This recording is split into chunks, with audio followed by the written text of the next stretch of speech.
No one puts enough respect on the Mercedes SLR McLaren's name. It's one of the world's most forgotten supercars, and that's a terrible shame. Cast your mind back to 2002. COVID-19 wasn't anything to anyone. Elon Musk was only known for creating PayPal, and, after selling it, buying a McLaren F1, and Porsche, Ferrari, and Pagani were setting the automotive world alight with the Carrera GT, Enzo, and Zonda. It was one heck of a time to love cars, not least of which because the Chrysler PT Cruiser was Motor Trend's reigning car of the year. But there's another, oft-forgotten member of the early 2000s supercar aristocracy, the Mercedes SLR McLaren. Born out of a partnership between Mercedes and McLaren that started with their joint Formula One program, the SLR was both an homage to the old and an exploration of the new. The McLaren F1 had been out of production for several years, and the new McLaren automotive outfit that would eventually produce the MP412C road car wasn't yet a glimmer in Ron Dennis' eye. So at the 1999 North American International Auto Show, NAIA's, Mercedes and McLaren proudly hosted the reveal of the Vision SLR, a concept inspired by the Mercedes 300 SLR Ulan Haute Coupe, a roofless version of which Sir Stirling Moss piloted on his record-setting run of the Mille Miglia. The concept was a carbon fiber-clad slice of the future powered by a 5.0-liter supercharged V8. Long, low, wide, and looking as though it was hewn from a single, car-sized ingot of silver, it was an instant hit. Mercedes then turned to its Formula One partner, McLaren, to help develop the production version of the Vision SLR.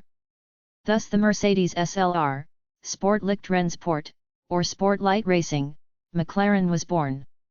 A handful of changes were made to the bodywork in the transition from concept to road car, but it retained its front mid-engine layout and elegant shape. A carbon fiber tub was used for the cockpit, which was bonded to an aluminum subframe that cradled the all-aluminum supercharged 5.4-liter V8 that made 617 HP and 580 lb-ft of torque. Carbon fiber was also used for every body panel of the SLR, and it was one of the first production cars to feature carbon ceramic brakes that Mercedes claimed would resist fade up to temperatures of 2200 Fahrenheit. But the ceramic brakes weren't the only first.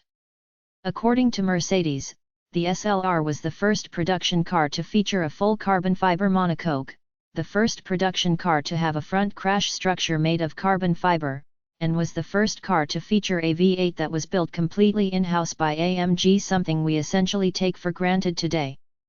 The result was a car that we timed from 0 to 60 in 3.6 seconds, in 2006, and was yet usable every day. Mated to that mighty V8 was a transmission that received more than its fair share of criticism from the automotive media. It was just a 5-speed torque converter automatic.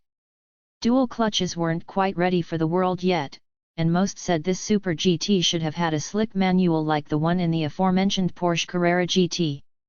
Looking back, however, and the 5-speed perfectly suited the long-legged, continent-crushing GT credentials of the SLR.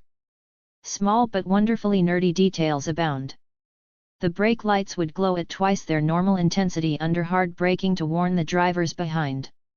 There was a sensor that measured the angle, luminosity, and intensity of the sun's rays just to make sure the HVAC system could keep the cabin as comfortable as possible. The single-piece carbon fiber seats were placed low in the car and set to exactly 28 degrees to make sure the resulting driving position was both sporty and comfortable.